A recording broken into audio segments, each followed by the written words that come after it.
Movies Harrison Ford was almost in, but wasn't. Was offered the role of Dr. Alan Grant in Jurassic Park, but he turned it down, not actually sure why. Was actually asked to make a cameo in Half-Baked in the type of smoker scene, but ultimately turned it down. Had a small cameo in E.T. as Elliot's principal after that whole frog thing, but unfortunately he was cut. Also turned down both Terms of Endearment and Who Framed Roger Rabbit. Shane Black wanted him for Kiss Kiss Bang Bang. I'm not sure which role, I assume Val Kilmer's, which would have given the movie a bigger budget from Warner Brothers, but he said no. Movies Tom Cruise was almost in, but wasn't. Part 1 was considered for the part of Neo in The Matrix, was actually the first choice for Speed, was the studio's choice for Edward Scissorhands. Tim Burton met with him, and he had too many logistical questions and notes about the script. One of the questions was, famously, how does Edward Scissorhands go to the bathroom? When Rob Reiner was trying to direct Shawshank Redemption, his choice for the lead was Tom Cruise, but that eventually went with Frank Darabont and Tim Robbins instead. Was seriously considering starring in Iron Man and producing it as well, much like he does with the Mission Impossible movies. This was when the Iron Man rights were at Fox. No one's really sure how serious he actually was, but it didn't really get very far. But it fell apart and Fox lost the rights, and he didn't get to be Iron Man. These are movies Robert Downey Jr. was almost in, but wasn't.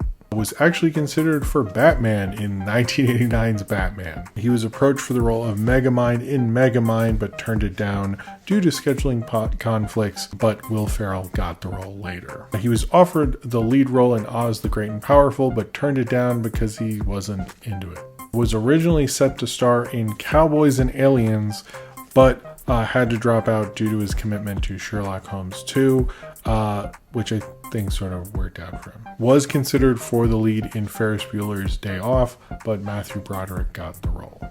Was almost cast as Ducky in Pretty in Pink. When the ending actually had Andy getting together with Ducky, Molly Ringwald said that ending would have probably stuck. They obviously changed it if Robert Downey Jr. was in the role, because he didn't really give off the same brother vibe John Cryer did. Movies Godzilla should have been in, but wasn't. Oppenheimer. Godzilla was originally going to be in a post-credit scene in Oppenheimer. Then after asking Christopher Nolan how many Japanese people were going to be in the movie, Godzilla then decided to walk away. Kramer vs. Kramer. Godzilla was originally planned to be Meryl Streep's new boyfriend in the movie, but apparently Godzilla does not like Dustin Hoffman's acting style and decided to not be involved and only shot a few scenes. Don't Look Up. Godzilla was one of the many celebs asked to be in Don't Look Up, but then realized that he could just eat the comet and also that movie was super dumb. He decided to not be a part of it. Movies Taylor Swift was almost in, but wasn't. She wanted to have a cameo in Twilight New Moon, but unfortunately the director thought it would be too distracting to have her be as a cameo, so he actually turned her down. Was almost cast in Les Mis. This is a little confusing because it sounds like she was kind of auditioning for two roles, whether it be Epony or Cassette. She's not even sort of sure where that was going to go. And she did a screen test with Eddie Redmayne. She talks about it on the Graham Norton show, which is a pretty cool clip. You should check it out. Ultimately, she did not get either of those roles and was not in Les Mis. Movies Bruce Lee was almost in, but wasn't. He was almost in a movie with Steve McQueen, The Sand Pebbles. Bruce Lee auditioned for a role for director Robert Weiss, who was interested in giving Lee the role, but instead gave it to Mako, yes, the guy from Samurai Jack, who would go on to have an Oscar nomination for Best Supporting Actor. It was going to be in a movie with Bond's George Lazenby and Sonny Chiba called Shrine of the Ultimate Bliss. It was going to be advertised as Bond vs. Bruce, and was the film Bruce Lee was actively developing at the time of his death. The Shrine of Ultimate Bliss was eventually made, but in a much different way and also without Sonny Chiba. Bruce Lee co-wrote Circle of Iron with James Coburn with the intent of starring in it. He even met with Roman Polanski in Switzerland in hopes that he would direct. After his sudden death, his role was eventually given to David Carradine. Movies Jennifer Lawrence was almost in, but wasn't. Auditioned for Bella Swan in Twilight, but lost out to Kristen Stewart.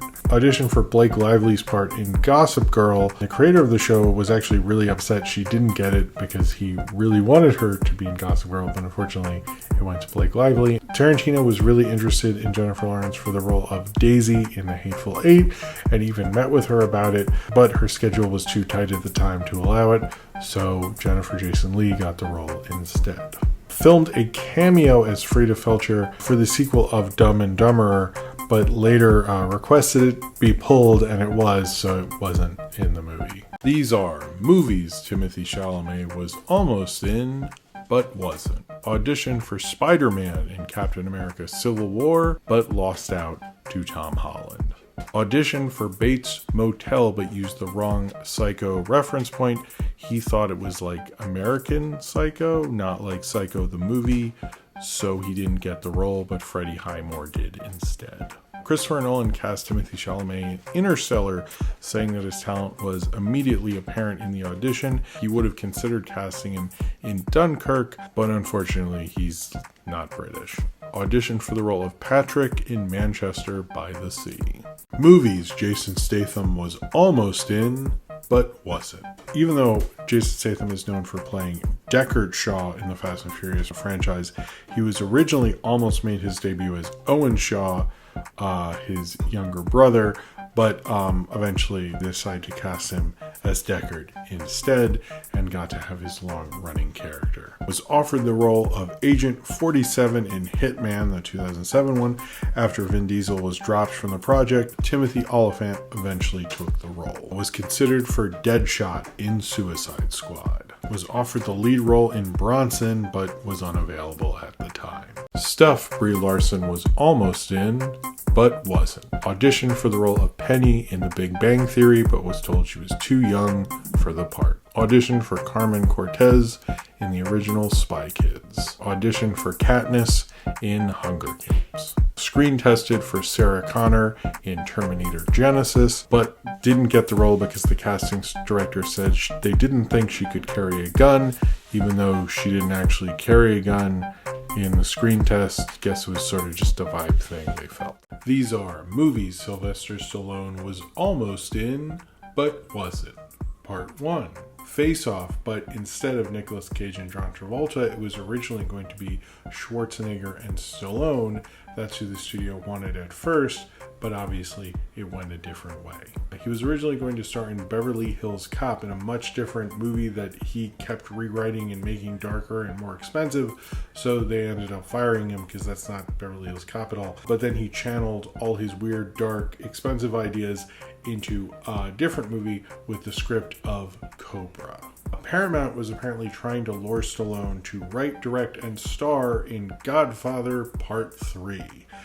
But the studio eventually returned to Coppola, and that sort of didn't work out.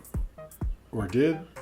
Or didn't? Depends on how you feel about Godfather 3, I guess. But Stallone didn't make it. Movies Martin Lawrence was almost in, but wasn't. He turned down Rush Hour. He tried out for New Jack City for the role of Pookie and did an amazing audition apparently, but left the movie after the death of his mentor Robin Harris, as he sort of wanted to reprioritize, and Chris Rock ultimately got the role. A Shanae and Wanda movie. This is a real thing. It's not a rumor or anything. It was the result of, they made a parody movie trailer for a film called Skank Robbers, which had Jamie Foxx and Martin Lawrence in it, made for the 2009 BET Awards.